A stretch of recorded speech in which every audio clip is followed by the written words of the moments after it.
নমস্কাৰ সমূহ ছাত্ৰ ছাত্ৰীকে স্বাগতম জনালো যোৱা কিছুদিনৰ আগত হায়াৰ সেকেন্ডাৰী সায়েন্সত যিসকল ষ্টুডেণ্টে এডমিশ্যন ললা সো তেওঁলোকে তেওঁলোকৰ পঢ়া শুনাটো কিভাৱে আগবাঢ়িবা কোন কেইটা সাবজেক্টত কেনেকৈ পঢ়া শুনা কৰিবা হেতু বিষয়ে আলোচনা কৰিলো আজি আমি আলোচনা কৰিম যিসকলে আৰ্টছত এডমিশ্যন লৈছে আৰু আৰ্টছত এডমিশ্যন লোৱা সকলে তেওঁলোকে কি ধৰণে নিজৰ এতিয়া পঢ়া শুনাটো প্ৰথম যেটো ফাৰ্স্ট স্টেপ হয় হেতু কেনেকৈ দিব সো এইটো বিষয়ে অলপমান ৰিকুৱেষ্ট আছিল গতিকে আমি আজি সেই কথাখিনি আলোচনা কৰিম মই প্ৰথমতে এটো কথা কওঁ যে যিসকল ষ্টুডেণ্টে আৰ্টছত এডমিশ্যন ললা তেওঁলোকে ফাৰ্ষ্টতে তোমালোকৰ লিটাৰেচাৰ সাবজেক্ট দুটাৰ ওপৰত অকমান ইম্পৰ্টেন্স দিয়া প্ৰথম কথা হৈছে ইংলিছ এণ্ড দেন এমআইএল এমআইএলৰ ভিতৰত অসমীয়া আহে বেংগলী আহে বড়ো আহে বহুত বেলেগ বেলেগ বহুত এমআইএল আছে যিখিনি অলৰেডি আমি সিলেবাস ডিসকাশন কৰিছিলো সাবজেক্ট হয় সেইখিনি আমি দিছো এতিয়া ইংলিছৰ কথাত মই এটো কথাই কওঁ যে যিসকল ষ্টুডেণ্টে আৰ্টছত এডমিশ্যন লৈছা তেওঁলোকে আৰম্ভণিতে ইংলিছৰ গ্ৰামাৰ পাৰ্টটো অলপমান আকৌ ৰিভাইজ কৰি লোৱা ক্লাছ 10ত যিখিনি পাইছিলা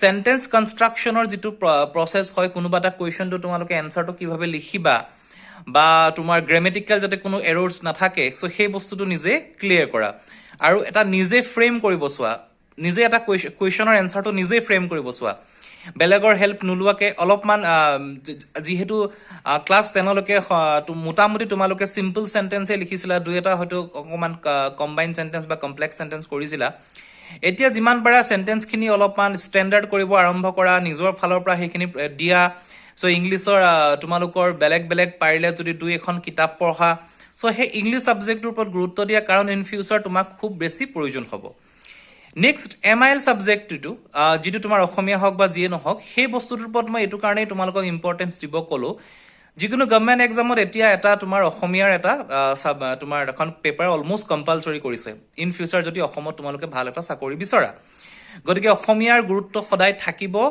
আৰু এই ক্ষেত্ৰত তুমি যিমান পাৰা অসমীয়াৰ ঠিক তেনেকৈ মই ইংলিছৰ যিখিনি কলো গ্ৰামেটিক্যাল এৰৰখিনি যাতে তোমাৰ মাজৰ পৰা নাইকিয়া হয় সেইখিনি কাৰণে ট্ৰাই কৰা অলপমান এক্সট্ৰা বুক পঢ়া নভেল পঢ়া বা তোমালোকৰ যিখিনি ডেইলি নিউজ পেপাৰ আছে সেই নিউজ পেপাৰখিনি পঢ়া অসমীয়া ইংলিছ দুইটা সাবজেক্টৰ ক্ষেত্ৰতে আৰু যিখিনি কিতাপৰ কোৱেশ্চনছ আছে সেইখিনি নিজে ট্ৰাই কৰা যাতে তোমালোকে নিজে লিখিব পাৰা সেন্টেন্সটো সদায় নিজে ফ্ৰেম কৰিব চোৱা এণ্ড ক্লাস 10 আৰু হায়াৰ সেকেন্ডাৰী তোমাৰ যেটো ল্যাঙ্গুৱেজ হ'ব বা যিখিনি কোৱেশ্চন হ'ব তাৰ মাজত পাৰ্থক্য পাবা তোমালোকে গতিকে সেই পাৰ্থক্যখিনি যাতে তোমালোকে এইটো সময়ৰ ভিতৰতে নিজে মানে পঢ়া শুনা কৰি সেই পাৰ্থক্যখিনি যাতে শেষ কৰি নিজে এটা উপযুক্ত যে ছাত্ৰ বা ছাত্ৰী হ'ব পৰা যাতে হায়াৰ সেকেন্ডাৰী আৰ্টছত তোমালোকে এজন ভাল ৰিজাল্ট কৰিব পাৰা গতিকে মই প্ৰথম তোমালোকক সাজেশন দিম দুটা লিটাৰেচাৰ সাবজেক্ট সেই সাবজেক্ট দুটা তোমালোকে ঠিক কৰা এতিয়া নেক্সট আহিলে তোমাৰ সাবজেক্ট খিনি কি লবা সায়েন্সৰ ক্ষেত্ৰত কিছুমান আমাৰ স্পেসিফিক সাবজেক্ট আছিল আমি 4টা বা 5টা সাবজেক্টতে সীমাবদ্ধ আছিল কিন্তু আৰ্টছত বহুত সাবজেক্ট আছে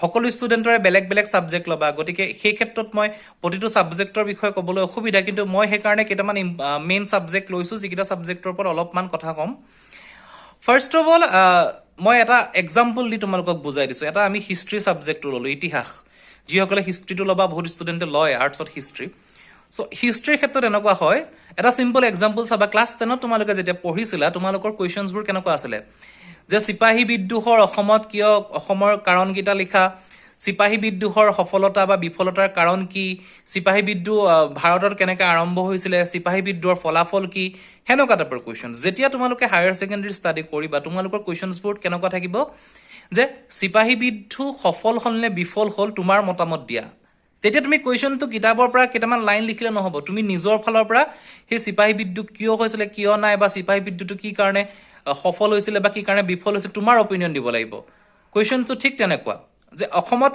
অসহযোগ আন্দোলন সফল হৈছিল নে বিফল হৈছিল যদি সফল হৈছিল কিয় তোমাৰ মতামত দিয়া যদি বিফল হৈছিল কিয় তোমাৰ মতামত দিয়া গতিকে সেই বস্তুটো কিন্তু তুমি নিজে লিখিব লাগিব গতিকে সেইটো ষ্টেণ্ডাৰ্ড ললে তোমাক নিজৰ ৰাইটিং কেপাসিটিটো নিবলে তুমি এতিয়া ট্ৰাই কৰা এটলিষ্ট তোমাৰ হাতত এই যি সময় আছে সেই সময়খিনিত হেতু ট্ৰাই কৰা গতিকে হিষ্ট্ৰী ক্ষেত্ৰত মই সেইখিনি কলো হিষ্ট্ৰীটো তোমাৰ যথেষ্ট এটা ডাঙৰ সিলেবাস হ'ব গতিকে যিমান পাৰা পঢ়িবা আৰু ইন্টাৰেষ্টিং হয় তুমি যদি ইন্টাৰেষ্ট পোৱা তোমাৰ যদি ইমাজিন কৰা যে এইটো সময়ত আমুক পলাশী যুদ্ধ হৈছিল তো কেনেকৈ যুদ্ধখন হৈছিল সেই ইমাজিনেশ্যন যদি মনত আহি যায় সিপাহী বিদ্ৰোহৰ ক্ষেত্ৰতে কলক বা যিকোনো ক্ষেত্ৰতে মই তোমাক কৈছো হিষ্ট্ৰী সাবজেক্টটো তুমি যদি ইমাজিন কৰা যে এইটো সময়ত এনেকুৱা যুদ্ধ হৈছিল মানুহখিনি এনেকৈ গৈছিল বা এজন ৰজা হৈছিল এজন ৰজাক পৰাজিত কৰি ইজন ৰজা হৈছিল সো কেনেকৈ তেওঁলোকে এজন ৰজাক পৰা ইজন ৰজালৈ যিখিনি চেঞ্জ হ'ল, সেই চেঞ্জখিনি তেওঁলোকে কেনেকৈ ল'লে।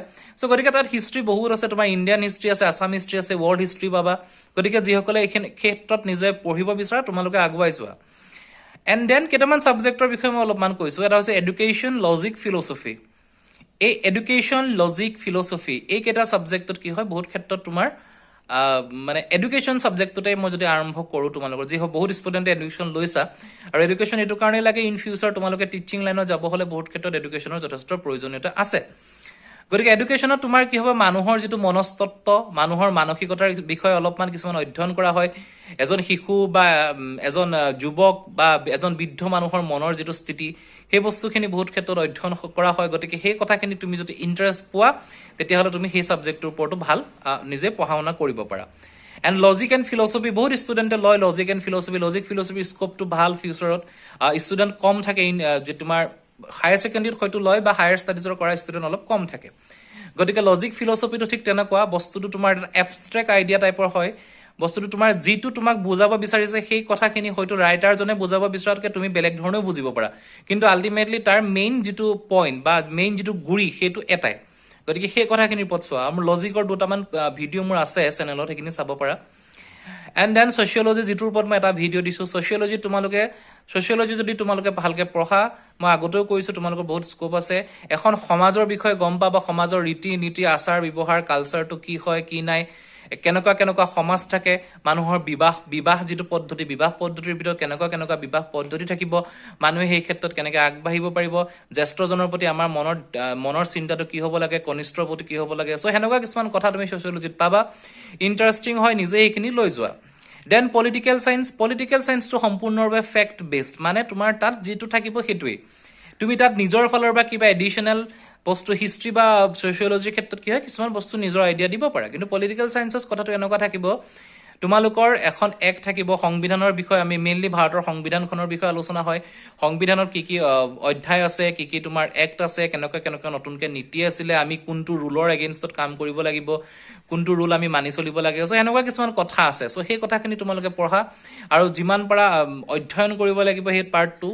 আৰু মই আগতে কৈছোঁ যে তোমালোকে লিখি পঢ়াটো ইয়াত অতি ইম্পৰ্টেণ্ট হয়। যিমানে লিখি পঢ়িবা সিমানে তোমালোকে ছাকচেছ হ'ব পাৰিবা। দেন ইকনমিক্স এটা ছাবজেক্ট বহুত ষ্টুডেণ্টে লয়। ইকনমিক্সটো কম্পেৰেটিভলি তোমাৰ যিটো তোমাৰ অৰ্থনীতি, আমাৰ অৰ্থনীতিটো কেনেকুৱা চলি আছে, দেশত যিটো তোমাৰ প্ৰতি বছৰে যিখন বাজেট থাকিব, বাজেটখনত কেনেকুৱা কথা থাকে, আৰু আমাৰ বিত্তীয় যিটো বিভাগ থাকে, এখন দেশ কেনেকৈ চলে, এখন দেশৰ ইকনমিটো তোমাৰ কেনেকৈ বৃদ্ধি হয় বা ইকনমিটো কেনেকৈ তললৈ নামি আহিব পাৰে। গতিকে যিটো ব্যৱসায় বাণিজ্যৰ ৰিলেটেড কথাখিনি, গতিকে সেনেকুৱা কিছুমান কথা তুমি তাত পাবা। সেইটো অলপমান কনচেপচুৱেল হ'ব, তুমি যিমানখিনি পাৰা ষ্টাডি কৰিব লাগিব। তাত মেথামেটিক্সটো অলপমান সোমাই থাকে, মেইনলি তোমাৰ ষ্টেটিষ্টিক্স পাৰ্টটো, যিটো 12 যিটো আমি পঢ়িছিলোঁ ক্লাছ 10ত। গতিকে সেই কথাখিনি তোমালোকে তাত পাবা। গতিকে সেই বস্তুখিনি পঢ়া। আৰু বাকী যি ছাবজেক্ট আছে সেই বিষয়ে মই অলমষ্ট তোমালোকক কৈছোৱেই। গতিকে সেই কথাখিনি হয় তোমালোকে নিজৰ ফালৰ পৰা কমপ্লিটলিভাৱে তোমাৰ চেণ্টেন্স কনষ্ট্ৰাকশ্যন, লেংগুৱেজটো তুমি কেনেকৈ আগবঢ়াই নিব পাৰিবা, অলপমান লিখিব লাগিব। সেই লিখাৰ যিটো কেপাচিটি, তুমি যদি অলপমান শ্ল' লিখিছিলা ক্লাছ 10ত, হায়াৰ ছেকেণ্ডেৰীত তুমি অলপ ফাষ্ট লিখিব পাৰিব লাগিব, তোমাৰ হাতৰ স্পীডটো আহিব লাগিব। গতিকে সেই কথাখিনিৰ ওপৰত তোমালোকে মন দিয়া। গতিকে এইখিনিয়ে কথা।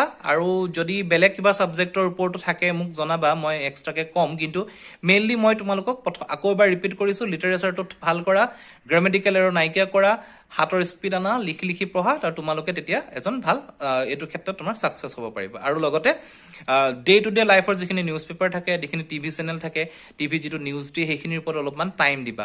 কাৰণ তেতিয়া তোমালোকৰ এই যিটো লাইন তুমি চুজ কৰিছা, সেই ক্ষেত্ৰত তুমি আগবাঢ়ি যাবলৈ আৰু বহুত সুবিধা হয়। গতিকে এইখিনিয়ে ভিডিঅ'টো। সকলোকে ধন্যবাদ জনালোঁ, সকলো আগুৱাই যোৱা। Thank U.